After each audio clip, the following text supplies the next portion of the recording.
maka syaitan terpelanting daripadanya. Ada nas, qala Rasulullah. Tak ada.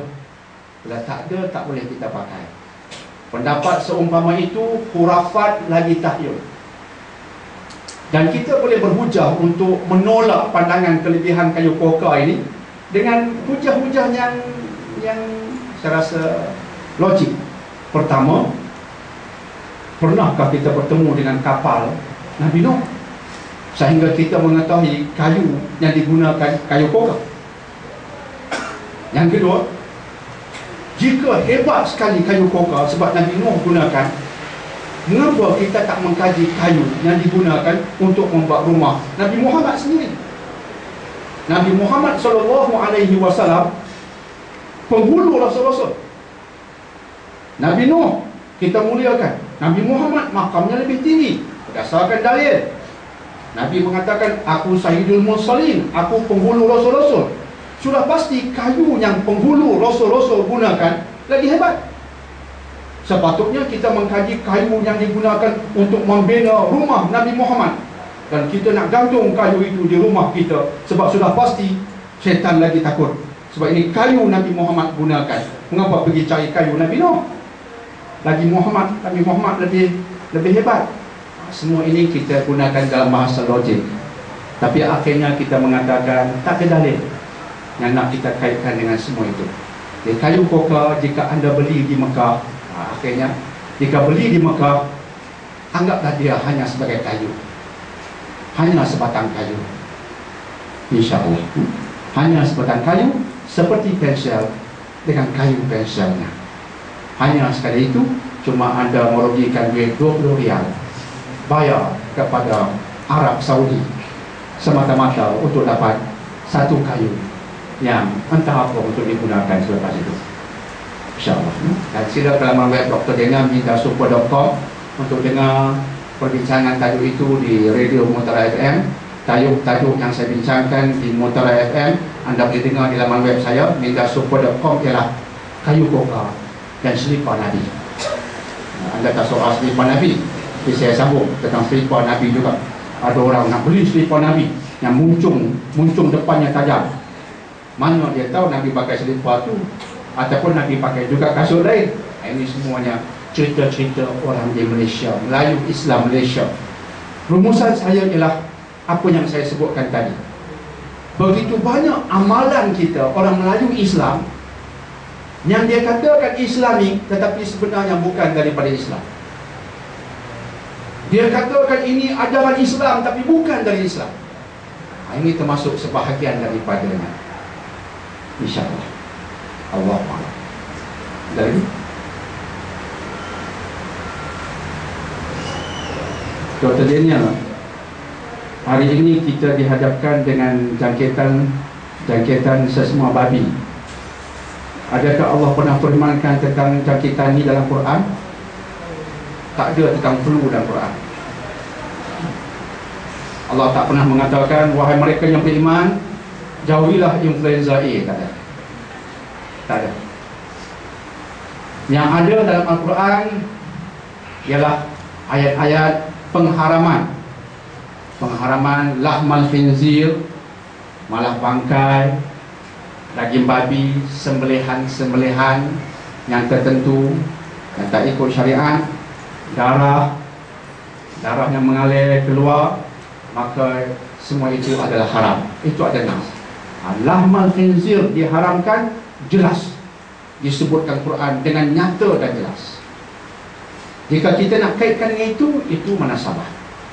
Walaupun secara dasarnya kita mengatakan sesuatu yang Allah haramkan, kita jauhkan diri daripadanya, walaupun tanpa kefahaman yang lebih mendalam, walaupun tanpa penemuan sains.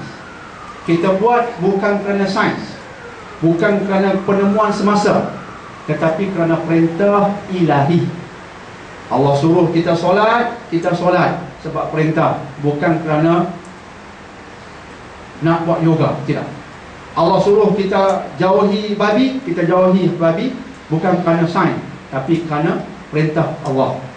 Tetapi jika kita nak bagi sokongan tambahan, tanpa kita cuba mengubah hukum kita terima, tapi nak tambah dengan sokongan Islam tidak melarang semua itu, insya-Allah. Jadi kita boleh kaitkan dengan penemuan, dikaitkan dengan daging babi. Babi secara dasarnya makhluk Allah, makhluk Allah, dan makhluk ini menguji kita. Kita lihat sebagai contoh, hari ini kita dilanda dengan swine flu, iaitu demam sesama babi. Tetapi memandangkan kalimat swine itu, babi itu, menyebabkan bisnes daging babi menurun, maka WHO mengubah jangkitan itu bukan lagi sebagai swine flu untuk menjaga bisnes daging babi, tapi mengubahnya kepada influenza A H1N1. Pertama sekali kita perlu bezakan antara demam sesama dengan flu. Dia tak sama. Demam sesama bukan flu. Flu bukan demam sesama, dia lain. Dia dua yang berbeza. Cumanya tanda-tanda awalnya nampak sama. Sebab demam sesama dengan flu menyerang hidung, rongkong, saluran pernafasan. Bab tu sama. Tanda-tanda awalnya sama, tak banyak beza, seperti yang saya sebutkan tadi. Tetapi sumber penyakit berbeza. Demam sesama yang kita hadapi dari masa ke semasa, dia disebabkan oleh flu, oleh coronavirus, rhinovirus, iaitu virus yang ada di udara, yang spesiesnya lebih kurang 200 virus duk tunggu nak menyerang anda. Tapi dia tidak menyebabkan flu. Flu ini khusus, dia adalah pengguna bahasa demam sesama. Kalau saya tetap menggunakan bahasa demam sesama, saya namakannya sebagai demam sesama yang teruk. Dia demam sesama yang teruk disebabkan virus yang berbeza. Itulah virus influenza. Virus influenza ada 3, A, B dan C. B dan C kurang teruk, A paling menggerunkan, boleh membunuh. Yang sekarang menyerang kita ialah virus influenza A.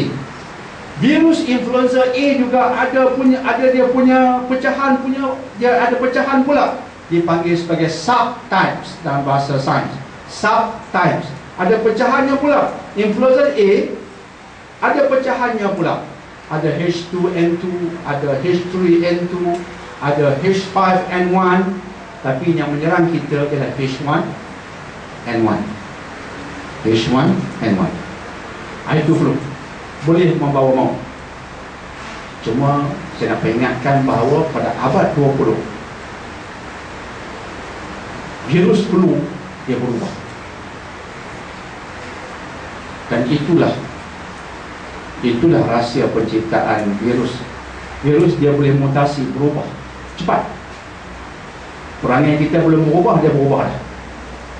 Kuman flu, virus, dia virus.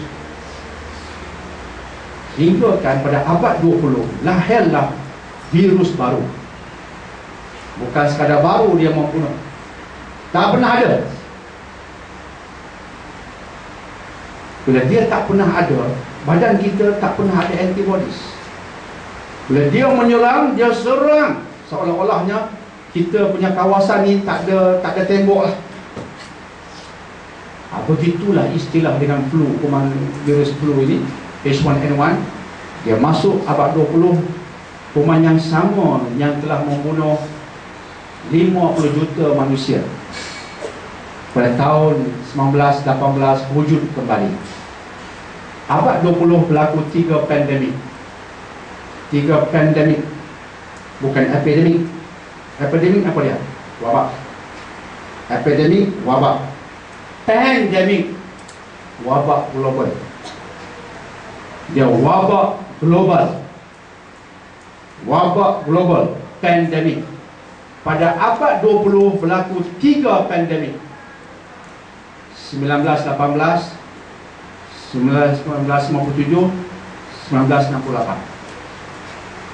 Dan yang paling teruk ialah 1918, 50 juta manusia mati seluruh dunia.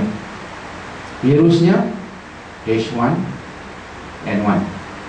Virus sekarang H1N1.